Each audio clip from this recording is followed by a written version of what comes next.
guys, here is a quick tutorial on how to clean a cat's ears. This is super important if a cat has confirmed ear mites, but we do also often get cats from different situations and they'll have dirt and debris full in their ears, so this is also really important for that. So to start, what supplies you'll need. First you'll need some sort of ear cleanser. This is called Pro-Otic. We use this pretty often at VOKRA. We almost always have it lying around in the intake pod. I always take a little bit out. Of course, we don't want to contaminate this mother bottle, so it's always a good idea to just pour a little bit out into some sort of other container. So that's the Pro-Otic solution. On the same stream of not contaminating that mother bottle, I would just grab a disposable pipette. You could also use a syringe, but these are nice and small. You don't want to fill too much in their ears, so this is a great size. So we've got a little pipette there. Next, of course, you'll definitely need plenty of Q-tips. I would grab, I don't know, at least 3 per ear. Sometimes you'll need more. So definitely plenty of Q-tips. I like to always have some makeup pads. That's great to just clean the exterior of the ear and the visible portion of the ear. And we also, if the cat does have confirmed ear mites, or if they have another issue, the vet's told us we need to be applying an ear ointment, we often use Oridermal. It is very commonly used at VOKRA. Please, please, please do not contaminate this main tube. Very often we'll have one cat with, it's going to be on Oridermal just for a couple days, and we'll use this tube for them. This applicator part will go into their ear, and then it's impossible to contaminate. Please, if you're going to be using Oridermal for a cat, put it into its own syringe. I'll quickly show you how to do this. This is so that we do not contaminate this whole thing. We don't need that much per cat, so always make sure you have your own separate amount of Oridermal for each cat. So I take a regular 1 ml syringe, take out the stopper, and let's see if I can get this open. Here we go. It's very easy. All you do is you stick the applicator in and squeeze. And there you go. You don't want to fill it all the way to the bottom, because when you put the stopper in, it's going to push it some of the way. Actually, I can already see. We're going to have some spillage, but that's okay. There we go. So the stopper's in, and then you can put one of these nice blue caps on it.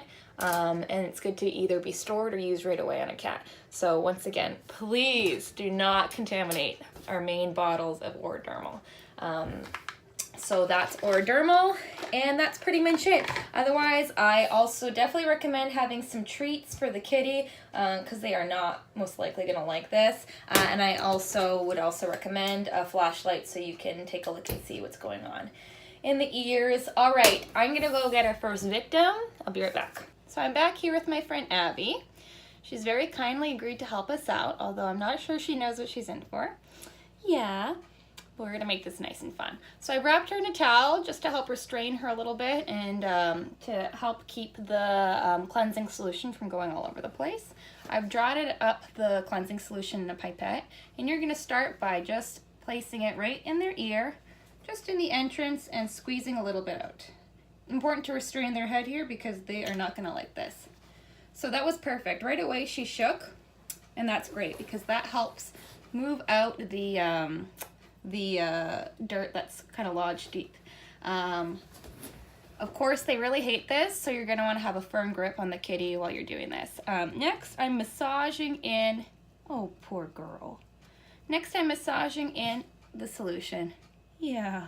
Kind of going a little bit deep here, making sure that you are really thoroughly massaging it in, but be gentle, especially if they have ear mites. They could have little wounds in there, so you want to be really, really gentle here. Yeah, baby girl, I know, this is not fun. This is not what you wanted to participate in.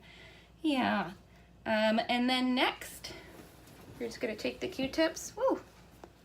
I know, girly. And we're just going to clean the ear out. If I had 2 hands here, or a buddy to help me hold the cat, I would just pick up the ear like this, and then you can easily insert the the Q-tip. I'm going a little bit blind here, but that's all right too, especially if you're just trying to discover if the cat has anything wrong with their ears. As you can see, she's kicking her foot here. I'm sure she has itchy ears.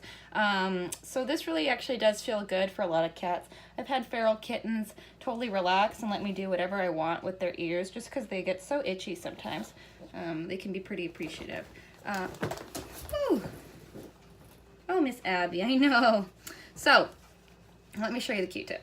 As you can see, it's pretty much clean. Abby has great ears. I know.